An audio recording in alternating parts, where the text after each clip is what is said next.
श्री भगवते नमो नमः। सद्गुरुभ्यो नमो नमः। श्री स्वामिनारायण गादि आद्याचार्य प्रवर धर्म धुरंधर सनातन धर्म सम्राट परम कल्याणकारी जीवन प्राण स्वामी बापा भगवते नमो नमः। सर्वावतारी सर्वोपरि श्री स्वामीनारायण बापा अपना गोपाल बापा निर्गुण बापा ईश्वर बापा श्री स्वामीनारायण गादीना आद्य आचार्य प्रवर धर्म धुरंधर सनातन धर्म सम्राट परम कल्याणकारी जीवन प्राण स्वामी बापा सद्धर्म रत्नाकर सनातन धर्म संरक्षक विश्व वात्सल्य महोदधि वेद रत्न परम पूज्य आचार्य श्री पुरुषोत्तम प्रियदाजी स्वामी जी महाराज ज्ञान महोदधि वर्तमान आचार्य श्री जितेंद्र प्रियदाजी स्वामी जी महाराज पूजनीय संत महानुभाव वाला सत्संगी बंधुओं गया सोमवार थी आपणे शिक्षापत्री ते समजવાનો પ્રયત્ન કરી અને તેની કથાનું આપણે શ્રવણ કરીએ છીએ। ગયા સોમવારે આપણે દરેકને ઘર દીઠ શિક્ષાપત્રી પ્રતિકા ટીકો પહેતા એક આ પુસ્તક ઘર દીઠ દરેકને સ્વામિનારાયણ ગાદી સંસ્થાન તરફથી એક હરિભક્તના સૌજન્યથી બધાને ભેટ આપી। ઘર દીઠ અને દરેકને વ્યક્તિ દીઠ એક નાની શિક્ષાપત્રી એ પણ દરેકને સ્વામિનારાયણ ગાદી સંસ્થાન તરફથી ભેટ આપવામાં આવી। સંખ્યા ઓછી હતી, આજે સંખ્યા વધારે છે। તો ગયે વખતે જે ઘરના વડીલ આ મોટું પુસ્તક લેવામાં બાકી રહી ગયા હો તે આજે ભગવાન બાપા સાંઈ બાપાની પ્રસાદી તરીકે સ્વીકારશો અને નાની શિક્ષાપત્રી કોઈને લેવામાં બાકી રહી ગયા હોય તો એ પણ વ્યક્તિ દીઠ એ શિક્ષાપત્રી જે ગયા સોમવારે લેવામાં બાકી રહી ગયા હોય તે આજે આપણે કથાની સમાપ્તિ પછી દરેકને અહીંયા બાપાની પ્રસાદી રૂપે આપણે બધાને આપીશું। ગયા સોમવારે આપણે બે શ્લોકને સમજવાનો પ્રયત્ન કર્યો। शिक्षापत्री ध्यान श्लोक पहलो श्लोक विज्ञाने विलंगते અને બીજો શ્લોક સંસાર કર્દમ અવિવર્તન પંકિલાના બે શ્લોકો આપણે સમજવાનો પ્રયત્ન કર્યો। એનો સાર કે જ્યારે સમાજમાં અંધાધૂંધી અજ્ઞાન પ્રસર્યો ત્યારે ભગવાને આ શિક્ષાપત્રી રૂપે પ્રકાશ આપણને કરી આપ્યો। शिक्षापत्री केवी छे तो आ संसार रूपी कादवमां चारे तरफ आडोडवाथी मेला थयेला मनुष्यनो मळ धोई अने निर्मल करनारी एवी आ शिक्षापत्री छे। आ बे श्लोकनो भावार्थ आजे आपणे त्रीजो श्लोक काव्यंजन शलाकेय मंतस्तिमिर हारिणी प्रज्ञा दृष्टि प्रकाशाय शिक्षापत्र्युपसेव्यताम्। आ शिक्षापत्री केवी छे? अंतरना तिमिरने हरनारी। अंतरना तिमिर એટલે અંધારું, तिमिर એટલે અંધારું। અંતરના અંધારાને હરનારી કોઈ અપૂર્વ અંજન શલાકા છે માટે પ્રજ્ઞારૂપી દ્રષ્ટિના પ્રકાશ માટે સર્વ કોઈએ ઉપસેવન કરવા યોગ્ય છે। જે કોઈ મનુષ્ય ભગવાનના માર્ગે પ્રજ્ઞાચક્ષુ હોય, ભગવાનના માર્ગે આંધળો હોય, જે ભગવાને વચનામૃતમાં કીધું યા નિશા સર્વભૂતાનાં તસ્યામ જાગૃતિ સંયમી યસ્યામ જાગૃતિ ભૂતાની સા નિશા પશ્યતો મુને। જેની કોરે સંસારી મનુષ્યો જાગ્યા છે તેની કોરે સુખના ભક્તજનો ઊંઘ્યા છે અને જેની કોરે સુખના ભક્તજનો જાગ્યા છે તેની કોરે સંસારી મનુષ્યો સૂતા છે. એટલે સંસારી મનુષ્યોને ભગવાન તરફ લેનારી, જે ભગવાન તરફ જવામાં પ્રજ્ઞાચક્ષુ છે. પ્રજ્ઞાના બે અર્થ થાય. પ્રજ્ઞાનો અર્થ બુદ્ધિ પણ થાય અને પ્રજ્ઞાનો અર્થ અપંગ પણ થાય. નેત્રે અપંગ એને પ્રજ્ઞાચક્ષુ કહેવાય. નેત્રે કરીને આંધળા હોય તેને પ્રજ્ઞાચક્ષુ પણ કહેવાય. અને બીજો પ્રજ્ઞાનો અર્થ બુદ્ધિ પણ થાય. બુદ્ધિના 4 શબ્દ શાસ્ત્રકારોએ કીધા છે. પ્રજ્ઞા, મેધા, મેધા એ પણ બુદ્ધિ કહેવાય. 3 શબ્દ પ્રજ્ઞા, મેધા ને બુદ્ધિ. પ્રજ્ઞા, મેધા ને બુદ્ધિ આ 3 શબ્દ બુદ્ધિના અર્થમાં વપરાય. મેધા એક વખત સાંભળીને યાદ રહી જાય તેને કહેવાય મેધા. 2 વખત સાંભળીને યાદ રહી જાય તેને કહેવાય પ્રજ્ઞા. અને 3 વખત સાંભળ્યા પછી એનું ચિંતન કર્યા કરે અને યાદ રહે તેને કહેવાય બુદ્ધિ. હવે આપણે વિચાર કરી આપણે કયામાં છીએ. એટલે પ્રજ્ઞાના 2 અર્થ, બુદ્ધિ અને અંધપણું.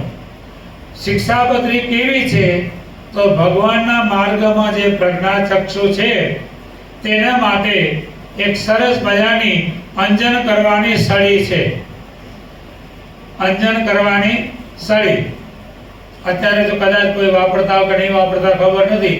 વડીલો સુરમો આંજો હોય તો શેનાથી અંજાય? સળીથી. કાચની સળી આવે, જોઈ છે? સુરમો આંજવાની કાચની સળી આવે, એનાથી સુરમો અંજાય અને બરોબરનો બળે. એવો બળે અત્યારના તો કોઈને સહન ન કરી શકે. આ વડીલો કદાચ સહન કરતા હોય તો. અંજન સલાકા શિક્ષાપત્રી છે, અંજન કરવાની સળી છે. અંજન 2 પ્રકારનો આવે. સુરમાનું પણ અંજન થાય અને બીજું જે કાજલ પણ અંજન થાય. કાજલ પણ આંજવાનું હોય. જે બાળકની આંખમાં નાનપણથી એની મમ્મીએ કાજલ આંજ્યું હોય તે બાળકની આંખો બહુ તેજસ્વી હોય, પાવરફુલ આંખો હોય. અને જેને અંજન ના આંજ્યું હોય 3-4 વર્ષનો થાય ને ચશ્મા ચડી જાય. સમજી લેવાનું અંજન કાજલ અંજાણો નથી. અને કાજલ પણ અત્યારનો આવે છે નહીં હો. અત્યારના બ્યુટી પાર્લરમાં કાજલ આવે છે નહીં. કાજલ કોને કહેવાય? ખરું કાજલ કયું? લાકડાનો ચૂલો હોય. શેનો?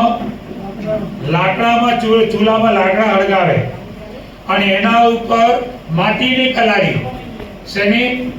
લોખંડની નહીં, માટીની કલાડીમાં રોટલા કરે.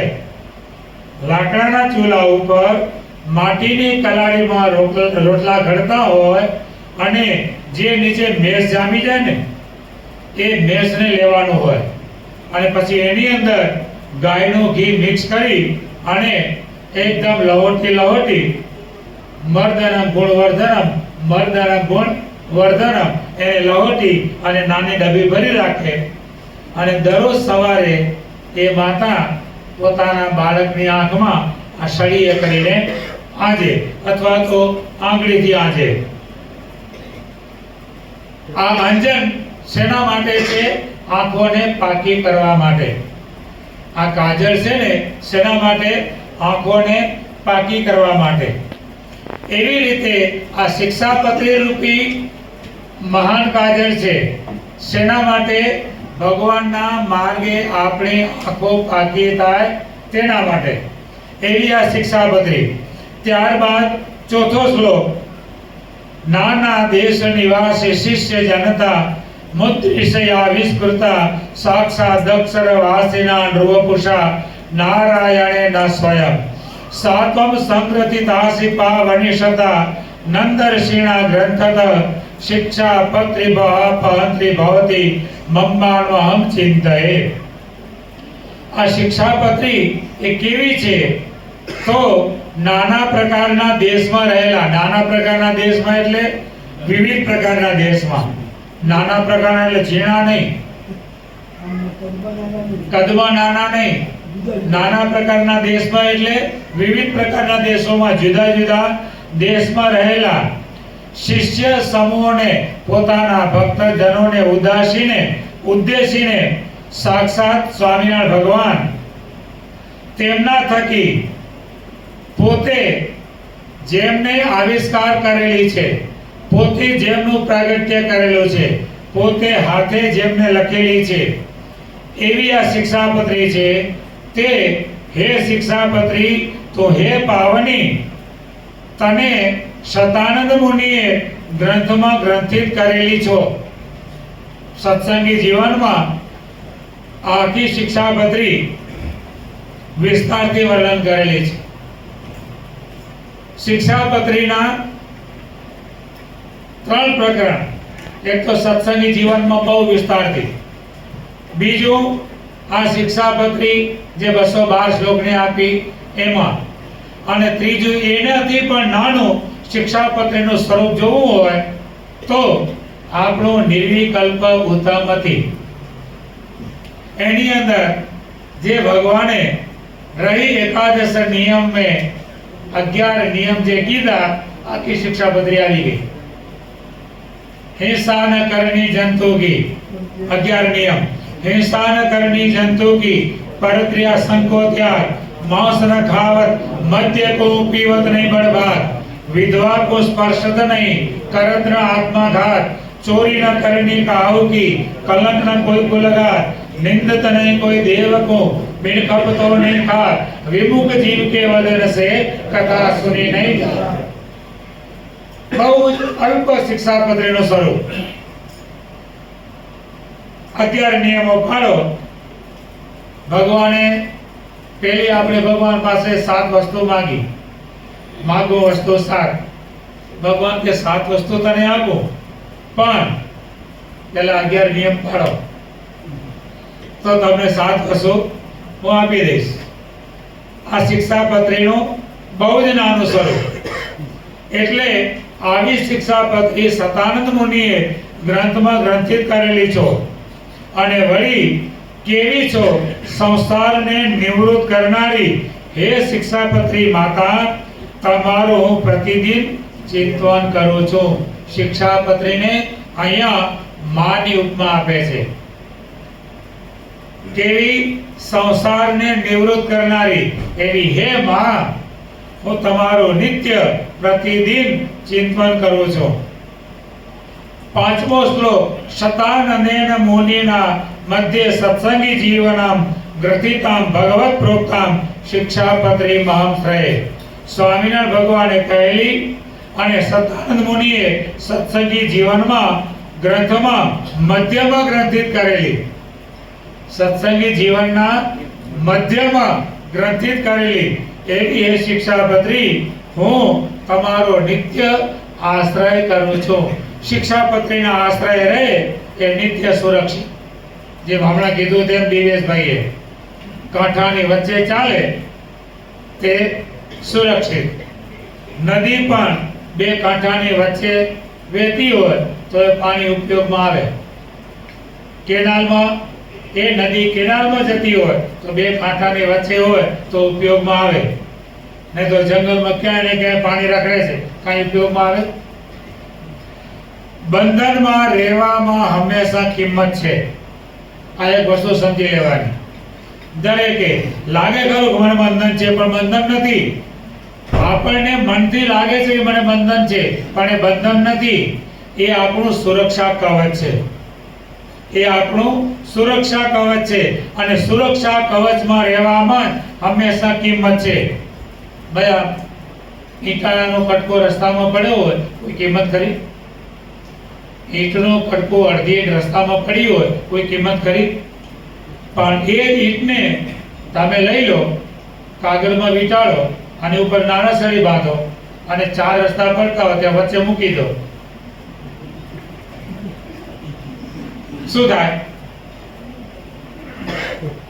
મોટો મર્સિડીઝ વાળો હોય કે BMW વાળો હોય પણ અલગણા કરીને હાલે અને ત્યાં દેખીને કરે કે નહીં કેમ નારાસણીના બંધનમાં આવી રેતીની કોઈ કિંમત નથી પણ એ જ રેતીનું પડીકું વારે નારાસણી બાંધી દો તો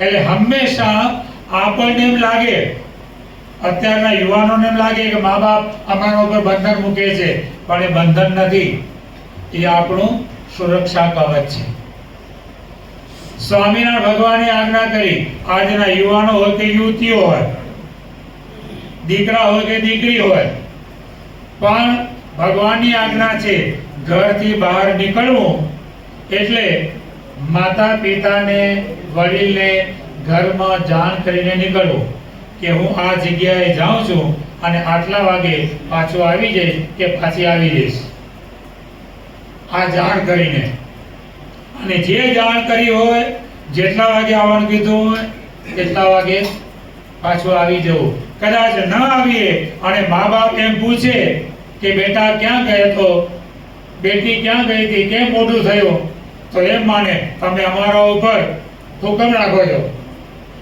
પણ ના વોચ નથી રાખતા તમારા ઉપર વોચ નથી પણ તમારું સુરક્ષા કવચ છે આપણને લાગે કે મા બાપ અમારા ઉપર વોચ રાખે છે પણ વોચ નથી એ આપણું સુરક્ષા કવચ છે એટલે હંમેશા અહીંયા કીધું કે શિક્ષાપત્રી પ્રમાણે એ આપણું સુરક્ષા કવચ છે બંધન નથી શું સીતાજીને લક્ષ્મણજીએ રેખા દોરી અને માય રહેવાનું કીધું એના માટે બંધન હતું કે સુરક્ષા કવચ હતું જો એ સુરક્ષા કવચથી બહાર નીકળ્યા તો શું દશા આવી જેટથી જેટ સુધી રામચંદ્રજી સ્વીકાર્ય નહીં છેવટે જે પૃથ્વીમાંથી ઉત્પન્ન થયા હતા પૃથ્વીમાં સમય જવો પડ્યો રામચંદ્રજીનો કાયમને માટે વિયોગ થઈ ગયો ને સતી હતા પતિવ્રતા સતી હતા અગ્નિ પરીક્ષા કરીને લાવ્યા હતા છતાં પણ કાયમને માટે રામચંદ્રજીનો વિયોગ થયો કેમ સુરક્ષા કવચ ભેદ્યું એમાં શિક્ષાપત્રી છે આપણે સુરક્ષા કવચ છે એના પ્રમાણે આપણે વર્તીશું તો હંમેશા આપણે સેફ છીએ જો એનાથી બહાર નીકળ્યા તો ક્યારે કોણ ઉપાડી જશે એ ખબર પડશે નહીં એવી આ શિક્ષાપત્રી તેનો નિત્ય આશ્રય કરું છું છઠ્ઠો શ્લોક સમસ્ત શાસ્ત્ર દુગ્ધાબ્ધિ મધ્ય ધૃત મનુત્તમમ શિક્ષા પત્ર વૃતમ કિંચિત દમૃતત્વાય કલ્પતે સમસ્ત શાસ્ત્ર રૂપી ક્ષીરસાગરના મંથનમાંથી ઉદ્ધાર કરેલું સર્વોત્તમ શિક્ષાપત્રી રૂપી કોઈ અપૂર્વ અમૃત મનુષ્યના મોક્ષ માટે કલ્પાય છે અર્થાત જે આ પાન કરે તેનો મોક્ષ થાય છે સમુદ્રમાંથી રત્નો નીકળ્યા છેલ્લે અમૃત નીકળ્યું શું કર્યું છેલ્લે અમૃત નીકળ્યું ત્યાં સુધી બીજું બધું નીકળ્યું અને એમાંથી ઝેર પણ નીકળ્યું હળહળ વિષ પણ નીકળ્યું હવે લઈ લીધું ઐરાવત હાથી નીકળ્યો તો ઇન્દ્રએ લઈ લીધો ઉચ્ચેશ્વરમાં ઘોડો નીકળ્યો એ લઈ લીધો હવે લઈ લીધું પણ જે અમૃત નીકળ્યું ને ત્યાં બધા બાજવા માંડ્યા 13 રત્નોમાં કોઈ બાજ્યું નથી બાજ્યું છે 13 રત્નો નીકળ્યા ત્યાં સુધી કોઈ બાજ્યું હવે લઈ ગયા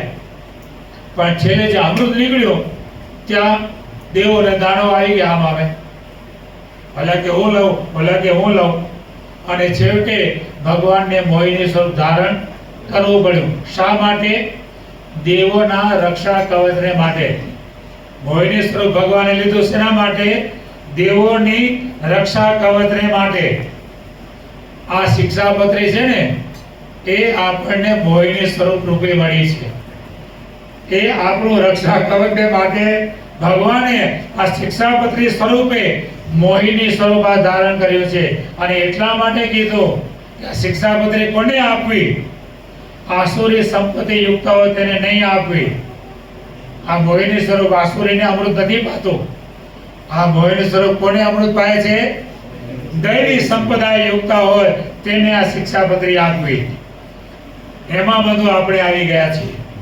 બહુ મોટા આપણા ભાગ્ય છે કે દૈવી સંપ્રદાય યુક્ત એમાં આપણે આવી ગયા. અને એ મોહિની સ્વરૂપ સ્વામિનારાયણ ભગવાને આપણને આ શિક્ષાપત્રી રૂપી અમૃતનું પાન કરાવ્યું. 7મો શ્લોક. શિક્ષાપત્ર મૃદમ યદેવ સહજાનંદ શરણશ્ચતામ દેવ પ્રાશ્રયદાશ્રિતાનીય મુકુંદાનંદ મુખ્યાનપુરા યત પીત્વા પ્રભવંતિ સંપદમના વ્યાસેન તામાસુરે મુચ્ચેતમ તદુપાસ્મય ભવભય પ્રધ્વંસનૈક ઔષધમ. સત્પુરુષોના શરણ્ય, શરણ અને શરણ્ય. સ્વામિનારાયણ ભગવાન સર્વ શરણ્ય છે. શરણ્ય એટલે શરણે જવાને યોગ્ય, આશ્રય કરવાને યોગ્ય. સ્વામિનારાયણ ભગવાન છે એ સર્વને આશ્રય કરવા યોગ્ય છે.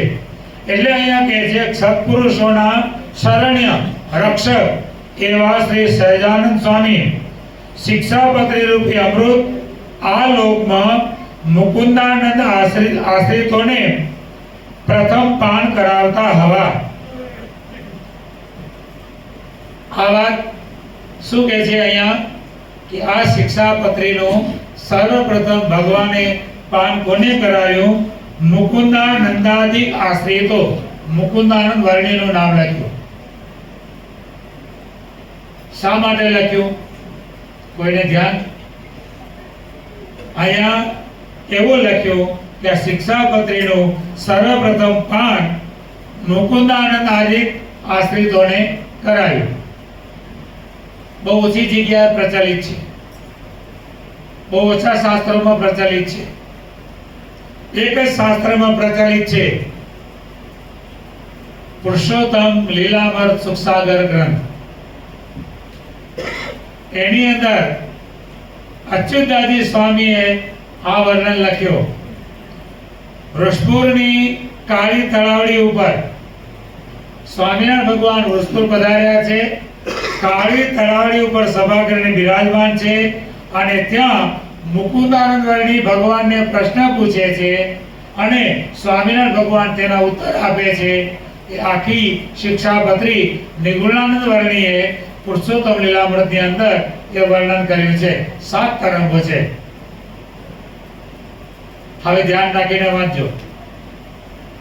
જ્યારે પણ પુરુષોત્તમ લીલામૃત વાંચો, કચ્છની લીલામાં આ 2 વૃષપુરની કાળી તળાવડી શિક્ષાપત્રી અને રામપુરની ગંગાએ પુરુષોત્તમ ગીતા,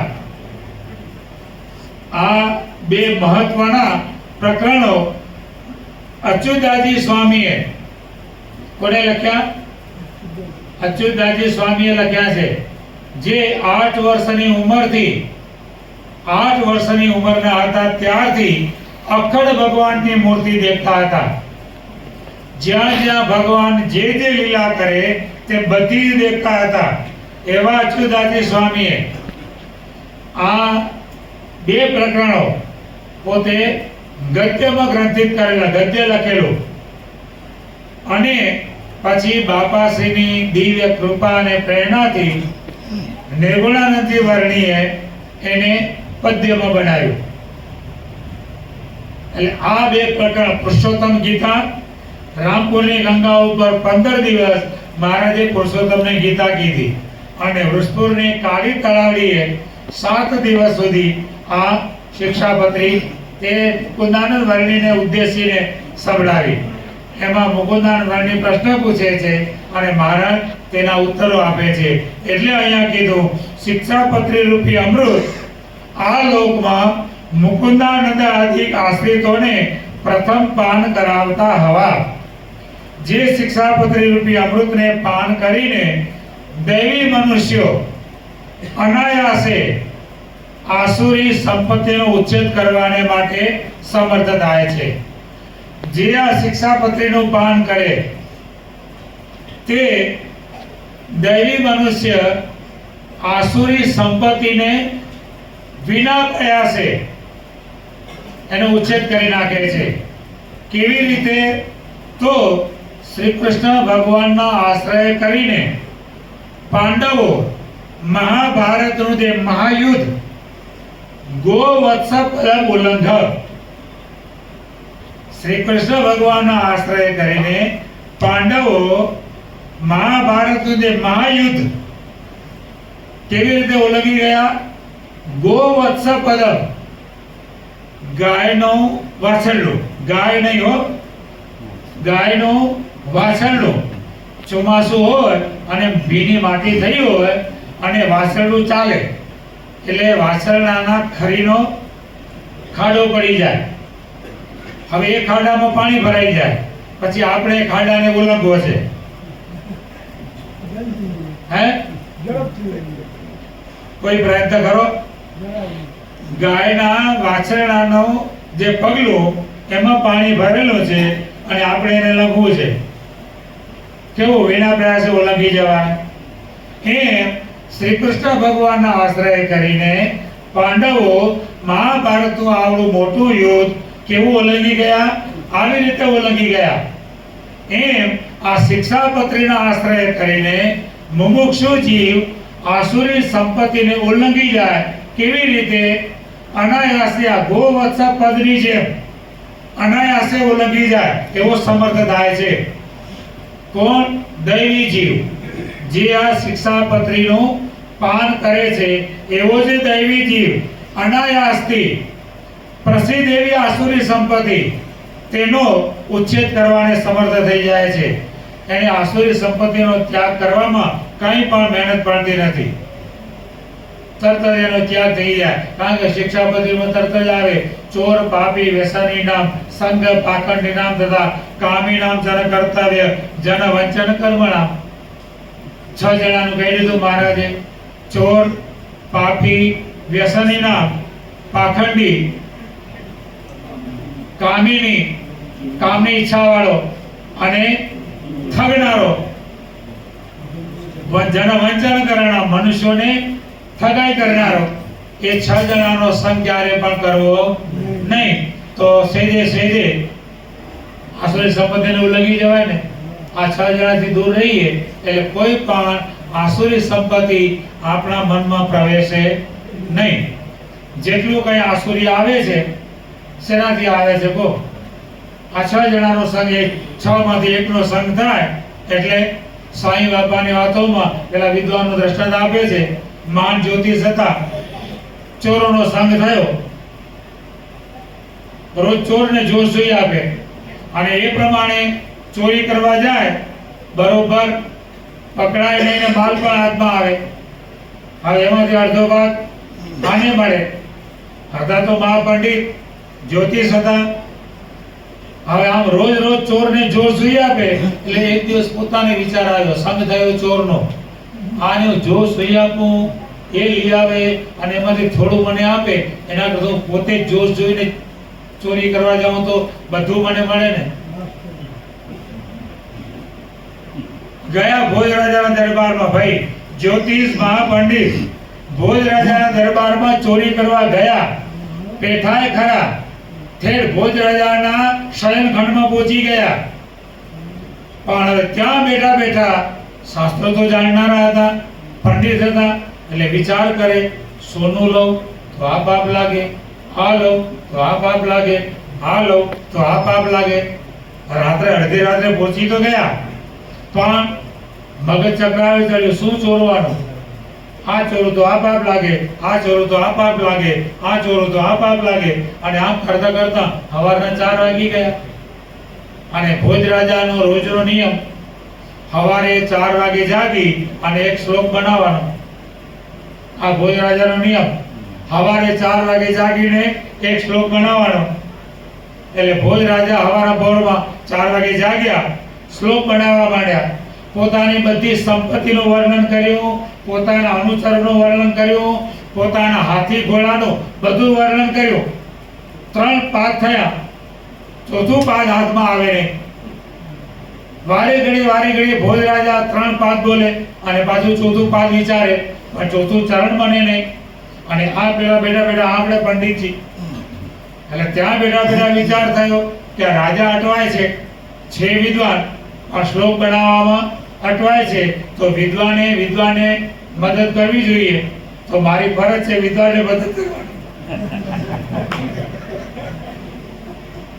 એટલે જ્યાં રાજા ફરીથી 3 પાદ બોલ્યા એટલે આ ખૂણામાં બેઠેલા ચોર પંડિત ચોથું પાદ બોલ્યા, સંમિલને નયનયો નહીં કિંચિત અસ્તિ. આ બોલ્યા અને ભોજ રાજાને લાઈટ થઈ ગઈ, કોણ છે? તરત જ બેલ વગાડ્યો, પેલાને પકડી લીધો, બધી વાતચીત થઈ, કારણ કે ઉપદેશ આપી દીધો એક લીટીમાં. શું ભોજ રાજાએ 3 લીટીમાં પોતાની બધી સંપત્તિનું, અનુચરોનું, હાથી ઘોડાનું બધું વર્ણન કર્યું. છેવટે પેલા પંડિતે શું કીધું? હે રાજન, સંમિલને નયનો, જ્યારે નયનો મેળાઈ જશે ત્યારે આમાંનું કાંઈ તમારું નથી. આવડો મોટો ઉપદેશ એક ચરણમાં આપી દીધો. ભોજ રાજા ત્યારે પાસે બોલાવ્યા, બધી વાતચીત થઈ, બધું પૂછ્યું એટલે પેલા બધું સાચું કહી દીધું કે આવી રીતનું છે. ચોરોના સંગથી આવા મહાવિદ્વાન જે પોતે એમ કહે છે કે આંખો મીચાશે ત્યારે આમાં કંઈ આપણું નથી, એવા વિદ્વાન પણ જો ચોરનો સંગ થયો તો ક્યાં ગયા? ચોરી કરવા ગયા. એટલે અહીંયા કીધું કે જો આ શિક્ષાપત્રીને અનુસરશે તો આસુરી સંપત્તિ વિના પ્રયાસે એનો નાશ કરી શકશે. સંસાર સાગર ગતાન સ્વયં મુદ્ધિ દેશરો શ્રેયસ્ત દેક મખિલે સ્વવિકાંક્ષમાણમ આદેશમાં લિખિતોમાં દત્તપત્ર લેખો નારાયણ સ્ફુરતુ મે હૃદય વર્ણિવેશ. સંસાર સાગરમાં પડેલા પ્રાણીઓનો ઉદ્ધાર કરીને તેમનું આધ્યાત્મિક શ્રેય કરવાની ઈચ્છાથી ઉપદેશ લખવા માટે જેમણે પત્ર લેખનો સ્વીકાર કર્યો છે, પત્ર અને લેખ તેનો જેમણે સ્વીકાર કર્યો છે એવા વર્ણિવેશ શ્રી નારાયણ મુનિ મારા હૃદયમાં સદાય સ્ફુરણાયમાન રહો. વ્યયંજયનાશ્રિત સ્નેહમ મુગ્ધ સ્મિત મુખાંબુજ આદેશમાં લેખન નસ્તુ હૃદય મે ધર્મનંદન. આશ્રિતોની ઉપર અતિશય સ્નેહને વરસાવતા, પોતાના આશ્રિતો ઉપર અતિશય વહાલ વરસાવતા અને સુંદર મંદ હાસ્ય વાળું મુખ કમળ છે જેમનું, એવા શિક્ષાપત્રીને લખનારા ધર્મનંદન એવા હે શ્રી હરિ, તમે સદાયને માટે મારા હૃદયમાં વાસ કરીને રહો. સ્વામી નારાયણ સહિત સ્વરૂપમ પરમ હરે શિક્ષાપત્યાત્મના ભૂમૌ ચકાસ્ત્ય અખિલ મંગલમ. શ્રી સ્વામિનારાયણ ભગવાન શ્રી હરિનું સર્વ કોઈનું મંગળ કરનારું આ બીજો સ્વરૂપ. શિક્ષાપત્રી છે તે મધુરૂપ અમિતિ મધવાની માન્ય એમ પરમ આદરા. મારી વાણી તે મારું સ્વરૂપ છે, તેને પરમ આદર થકી માનવી. આપણે પહેલી સભા કરી ત્યારે આપણે સૂતકના નિયમો કીધા. ફર્સ્ટ સભામાં પહેલી જ્યારે સભા કરી ત્યારે આપણે સૂતક વિશે જાણ કરી હતી. શિક્ષાપત્રી તે મારું સ્વરૂપ છે. આપણે એની અંદર કીધું હતું જ્યારે સૂતકનો સમય હોય ત્યારે મૂર્તિ પૂજા ન થાય પણ શિક્ષાપત્રી પૂજા થાય. એ આપણે આખી વાત પહેલી સભામાં આપણે ખૂબ જ વ્યવસ્થિત રીતે વિસ્તારથી સમજાવી હતી. ગમે તેવું સૂતક હોય, સવારે 4 વાગે માનો કે તમે કોઈને અગ્નિ સંસ્કાર કરવા માટે ગયા, 6 વાગે અગ્નિ સંસ્કાર કરીને પાછા આવ્યા તો તારા સ્નાન સૂર્ય સ્નાન લાગે ને? તારા સ્નાન સૂર્ય સ્નાન લાગે. તો એવામાં પણ મૂર્તિ પૂજા ન થાય પણ શિક્ષાપત્રીની પૂજા થાય. શિક્ષાપત્રી આપણી આગળ પધરાવવાની, જે પ્રમાણે આપણે પૂજાના નિયમો બેઠા બેઠા માળા, તપની માળા, પ્રદક્ષિણા, દંડવત જે કંઈ કરતા હોય બધું જ કરવાનું. શેનું કરવાનું? ફક્ત કેટલું નહીં કરવાનું? બીજું શું કરવાનું? શિક્ષાપત્રીને શું નહીં કરવાનું? આપણે કીધું હતું નૈવેદ્ય નહીં ધરાવવાનું.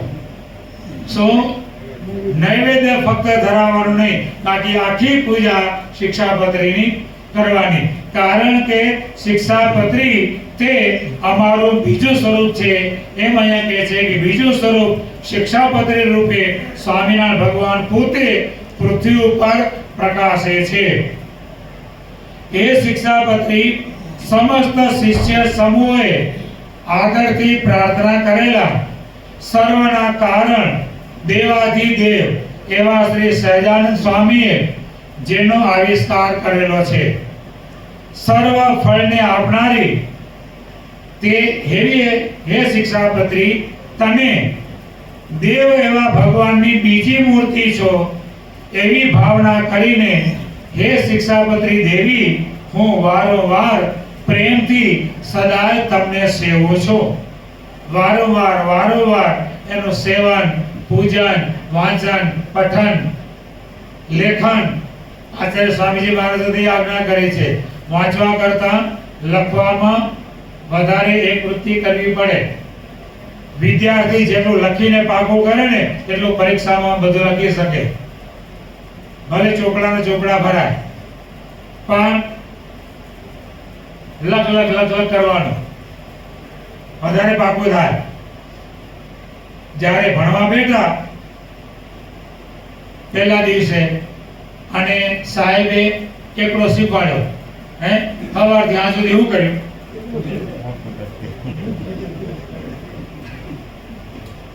આવી કરકે કર્યું ને તો એકડો કેવો પાકો થઈ ગયો કહો. લેખન કરવાથી આપણા મગજમાં એ વધારે યાદ રહે અને વધારે આપણે એની સ્મૃતિ રહે. એટલે આચાર્ય સ્વામીજી મહારાજે આપણને એ વાત પાઠ આપ્યો કે શિક્ષાપત્રી જી શતાબ્દી પ્રસંગે લેખન પણ કરવું અને વાંચન પણ કરવું. જેટલું થાય એટલું ભગવાનને રાજી કરવા માટે કરવાનું છે. જેટલું થાય એટલું. ભલે ને નોટો ભરાય, શિક્ષાપત્રી લખ્યા કરવાની. જેને જે આવડે તે, સંસ્કૃતમાં આવડે તો સંસ્કૃતમાં લખવાની અને ગુજરાતીમાં આવડે તો ગુજરાતી લખવાની. એટલે એવી એ શિક્ષાપત્રી હું વારંવાર પ્રેમથી સદાય સેવું છું.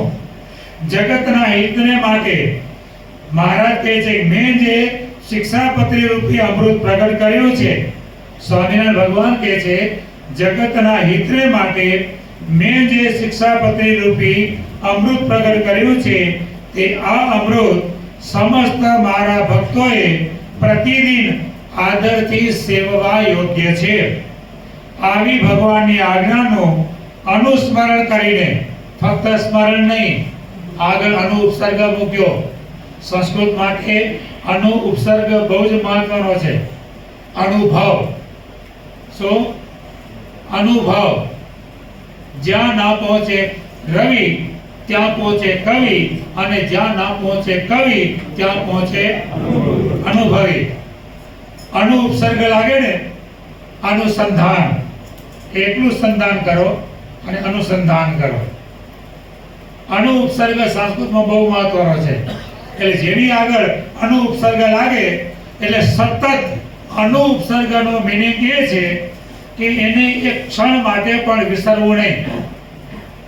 અનુ ઉપસર્ગનો અર્થ એ થાય એક ક્ષણ માટે પણ આપણે આ શિક્ષાપત્રીને વિસરવી નહીં. એટલે કહે છે કે આ ભગવાનની આજ્ઞાનું અનુસ્મરણ કરીને સતત એનું સ્મરણ કર્યા કરવું. એક ક્ષણ માટે પણ એને વિસારવી નહીં. અનુસ્મરણ કરીને જે પુરુષ પ્રેમથી આ શિક્ષાપત્રીનો પાઠ કરે છે તે સનાતન એવું પરમ મારું અક્ષરધામ તેને પામે છે. આ ભગવાને શિક્ષાપત્રીના ધ્યાન શ્લોક 12 એની અંદર આ શિક્ષાપત્રી આપણને કેવી મળી છે, ભગવાને કેવી આપી છે, એ ભગવાનનું કેવું સ્વરૂપ છે અને એનું નિત્ય સ્મરણ કરવાથી આપણને કેવા કેવા લાભ થાય છે તે આ શિક્ષાપત્રી ધ્યાન શ્લોક જે 12 તેમાં આપણને આ ભગવાને સમજાયું. તો આ શિક્ષાપત્રી તેને આપણે આવું નિત્ય અનુસ્મરણ કરતા રહીએ. રાત્રિ દિવસ અડધી ઊંઘમાંથી ઉઠાડે ને તો એ શિક્ષાપત્રી મગજમાં આવે. રાતના 12:30 ઊંઘમાંથી ઉઠાડે ને તો એ પણ આપણા મગજમાં શું આવે? શિક્ષાપત્રી આવે. આવી આપણે શિક્ષાપત્રીને આપણા જીવમાં ઉતારવી છે. તમારું નામ કેવું જીવમાં ઉતરી ગયું છે ભાઈ? અડધી ઊંઘમાં 500 જણા ઉતાવો અને કોઈ ભૂપાડે રણછોડભાઈ એટલે ઊંઘમાંથી જાગી જશે. રણછોડ કેવું જ છું, કેવું સ્મરણ થાય છે.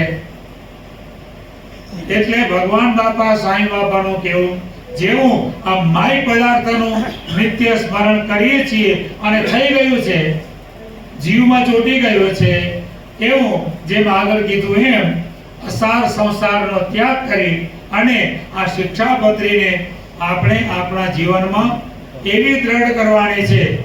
સૂતા, જાગતા, ઉઠતા, બેસતા, હાલતા, ચાલતા તરત જ એની આજ્ઞાનું અનુસંધાન રહેવું જોઈએ. આપણે કોઈ પણ પગલું ભરીએ અને શિક્ષાપત્રની આજ્ઞાનું તરત જ અનુસંધાન થાય. અને આવું જો અનુસંધાન રહે તો આપણાથી ક્યારે પણ ખોટું પગલું ભરાય નહીં. અને વ્યવહારમાં શું, ભક્તિમાં શું કે ભગવાનની મૂર્તિના સુખમાં શું, કોઈ દિવસ આપણને વિઘ્ન આવે નહીં. વ્યવહારમાં પણ વિઘ્ન ના આવે. જો આ શિક્ષાપત્રીનું નિરંતર અનુસંધાન હોય તો વ્યવહારમાં પણ વિઘ્ન આવે નહીં. ને તો ક્યારે કોણ કોઈને ધોઈ નાખે, કોણ ક્યારે કોઈની ટોપી ફેરવી નાખે કાંઈ ખબર પડે નહીં. પણ જો શિક્ષાપત્રી પ્રમાણે વર્તે તો ક્યારે કોઈની ટોપી ફેરવે નહીં અને પોતાની ફરે નહીં. બે થાય ને, પોતે કોઈની ફેરવે નહીં અને પોતાની ક્યારે પણ ફરે નહીં. જો શિક્ષાપત્રીના આદેશનું પાલન કરે તો બધું આપણે આ 12 શ્લોક ધ્યાનના આજે પૂરા થયા. આવતા સોમવારે આપણે શિક્ષાપત્રી જે ભગવાને વામયસથી શરૂઆત કરી છે ત્યાંથી આપણે આવતા સોમવારથી શરૂ કરીશું. આવતા સોમવારે પહેલો, બીજો, ત્રીજો, ચોથો અને પાંચમો આ 5 શ્લોક, પહેલા 5 શ્લોક મોઢે કરવાના છે. કોણ કરશે? આગળ ઊંચી કરો. આપણે ગઈ વખતે કીધું તો આવતા સોમવારે જે કરવાનો હોય એ આ વખતે નક્કી કરી દે. ગુજરાતી, સંસ્કૃત મોઢે નથી કરવાનું. જે આમાં ભગવાને ગુજરાતીમાં જે અર્થ લખ્યા છે ને 44 લીટીના, એટલું જ મોઢે કરવાનું. મુખપાઠ કરીને બોલવાનું. બોલો, છે કોઈ તૈયાર? કોઈ તૈયાર નથી તો ચાલો શૈલેષભાઈ. શૈલેષભાઈ 5 શ્લોક, પહેલો, બીજો, ત્રીજો, ચોથો ને પાંચમો. કારણ કે શરૂઆતના શ્લોકો બહુ સાદા છે, તરત જ મોઢે થઈ જશે. મુખપાઠ બોલવાના. તો આવતા સોમવારે શૈલેષભાઈ શિક્ષાપત્રીના પહેલા 5 શ્લોક મુખપાઠ કરશે અને આપણે પછી એ શ્લોકોને વિસ્તારથી સમજવાનો પ્રયત્ન કરીશું. આજે ભગવાન બાપા સાંઈ બાપાને પ્રાર્થના કરીએ કે અમે આ શિક્ષાપત્રીનું નિરંતર અનુસંધાન રાખી અનુસ્મરણ કરતા અમે શિક્ષાપત્રીના આદેશ પ્રમાણે વર્તીએ એવી અમને આજના પ્રસંગે દિવ્ય બળ, બુદ્ધિ અને શક્તિ આપશો. હવે પ્રથમ આજના જે યજમાન છે એ હાથ તોરાને આરતી કરી લે. ત્યારબાદ જે ઘર દીઠ જે વડીલો શિક્ષાપત્રી, પ્રદીપિકા, ટીકોપેદા આ મોટું પુસ્તક છે એ દરેકને આપણે ઘર દીઠ આપ્યું છે. જે ઘર દીઠ લેવાનું બાકી હો તે આજે લેશો. અને શિક્ષાપત્રીનું જે નાનું સ્વરૂપ છે એ આપણે વ્યક્તિ દીઠ આપ્યું છે. ગયા સોમવારે જેમને ન મળ્યું હોય અને આ સોમવારે આવ્યા હોય, કારણ કે આજે સંખ્યા ઘણી બધી છે, તો જે બાકી હોય એ બધા મેળવી લેજો. અને દર સોમવારે આટલી નહીં, હજુ આથી વધારે સંખ્યા થાય એવો બધા પ્રયત્ન કરજો.